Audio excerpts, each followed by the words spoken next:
Hello, for today's video mga loads, no? So, nagawa ko ng atsara. Ayan ang mga nagawa ko atsara. So, ito, panimula.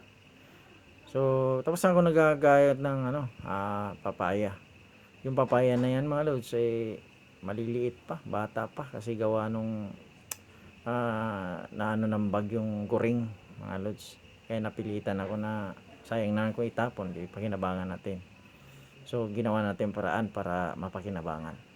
So, ngayon, ang ginawa ko ngayon dyan, nilagyan ko yung papaya ng asin. Nilagyan ko ng asin yan. So, ayan, nalagyan ko na ng asin. Kumbaga, pandagdag na yan, pero noon nilagyan ko na yan. Nagdagan ko lang para kumatas ng gusto. So, wala tayong tubig na nilagay dyan ha. Kung magkakaroon man siya ng tubig dyan, sariling tubig na papaya yan mga lods. So, ayan na, nagkakaroon na siya ng tubig. Sariling tubig yan. Pagkatapos yung mga lods, ang gagawin naman natin dyan ngayon is pipigaan natin yan. Tatanggalan natin ng katas. Ang katas niya, tatanggalin natin. Yan. So, habang pinipigaan natin, so, kailangan sulitin talaga. Yung wala na talaga halos maipipiga. Wala nang halos ilalabas na katas yung papaya. Mga lods. Ayan. So, may ilang lang, pag natapos natin yung bigaan na may asin, na ang mangyayari dyan ngayon is, huhugasan natin yan pagka kumbaga, nilagyan na natin asin, na walang tubig. Susunod naman natin yung gagawin dyan is, tubig na, hugasan natin sa tubig yung pinigaan natin na may asin. Pero doon sa tubig, wala na ng asin yun. Kumbaga, hugasan lang natin. Kumbaga, bawasan lang natin ang alat. Yan mga. So habang pinipigaan natin, hintayin natin na tubig. So yung tubig ngayon, yan, nilalagay ko na tubig. So tubig. Yan na yun, hugasan na natin. So pang samantala, hanggang ganun pa rin proseso, pipigaan pa rin uli natin yan. So pag natapos mong pigaan mga lods, is, ang kasunod yan is, yun na natin, siyempre, ilalagay na natin yung mga ingredients yan. So yan mga lods, habang tapos na pigaan, ayan na, mo na siya. So ibalik mo muli sa palangganang maliit. Ayan mga lods. So pag okay na, siyempre, ang gagawin naman natin ngayon is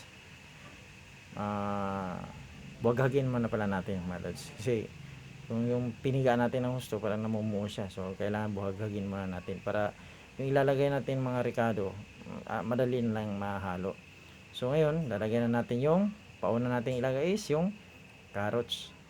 So yung carrots pala, dagdagan na yan, carrots.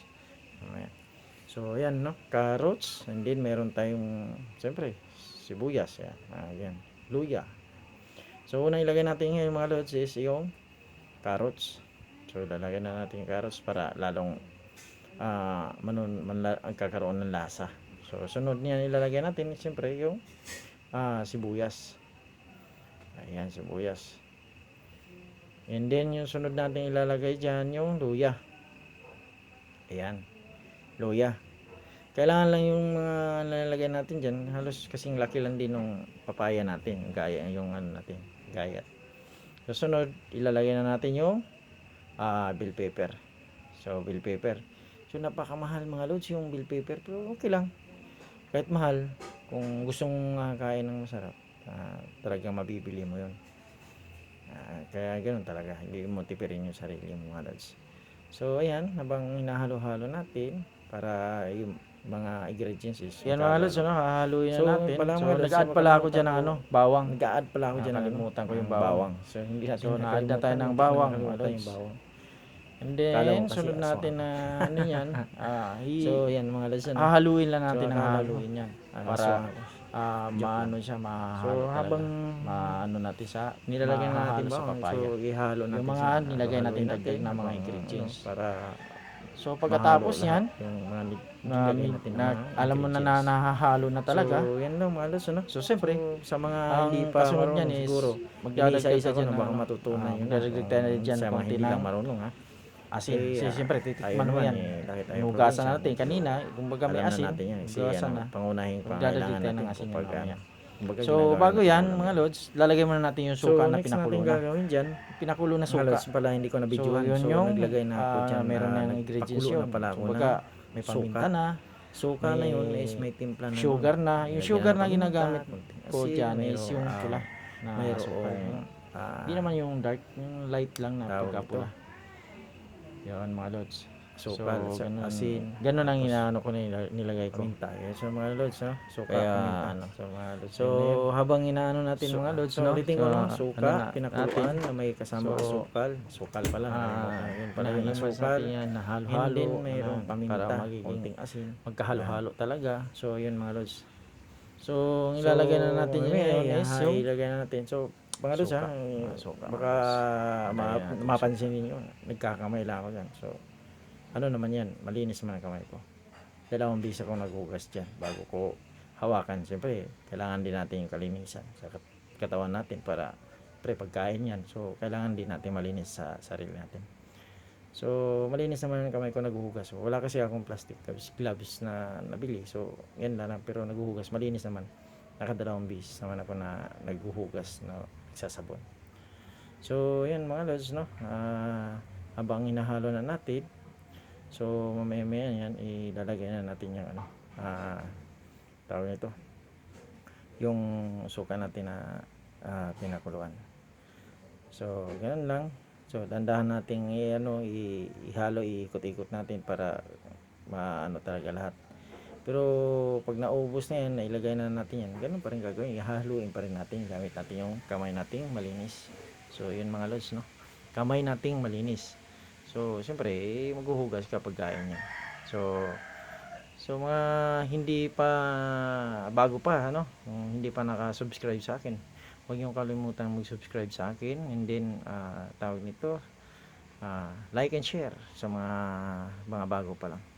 So, salamat sa inyong suporta, mga kapatid, mga kapwa ko vlogger. So, sana magsuportahan tayo sa bawat isa para kung ano man yung mga layunin natin sa buhay, nais natin tumulong sa kapwa natin, matulungan din natin. Kung sila hindi napapansin, baka tayo makapansin, tayo makatulong kahit malilit na tayo na mamamayan. So, ang adikain naman natin sa mga ganitong larangan ng vlogging is tumulong tayo sa mga kapwa natin. So, yun lang, no? So, mas masaya nga kung makatulong ka sa kapwa.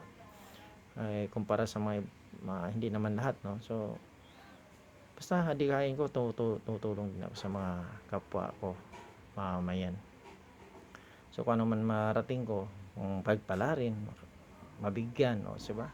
Bigyan ng pagkataon ni Mita, siyempre, ibabalik ko rin sa mga supporters.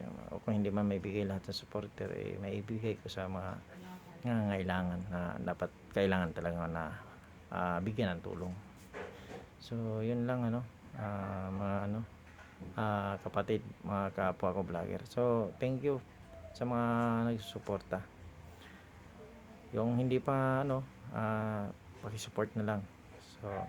So tinitikman ko na, kung nag-aagaw ba yung alat, tamis. Yun kasi kailangan natin, mga lods. Agaw, tamis, alat, para magiging sigurado natin na okay na talaga. So pag kulang sa tamis, so dagdag ka. And then dagdag ka konting asin, ganun. Konting asin. So haluin muli. So rock salt ang gamit ko diyan, kaya hindi agad yan kumbaga hindi agad yan manunuot sa hindi agad malulusaw. Kaya ang mga mangyayari diyan, lods, tansyahin nyo kasi baka mamaya sobrang alat na, hindi ka na makakain. Kaya ganun mangyayari, hindi na makain, sobrang alat na. So kailangan tansyahin nyo lang, kayo na makakaalam dyan kung ano yung mga panlasa niyo. So yun lang, mga lods, so thank you for watching and then support. So ito na, finished product. Ayan, tapos na. Thank you.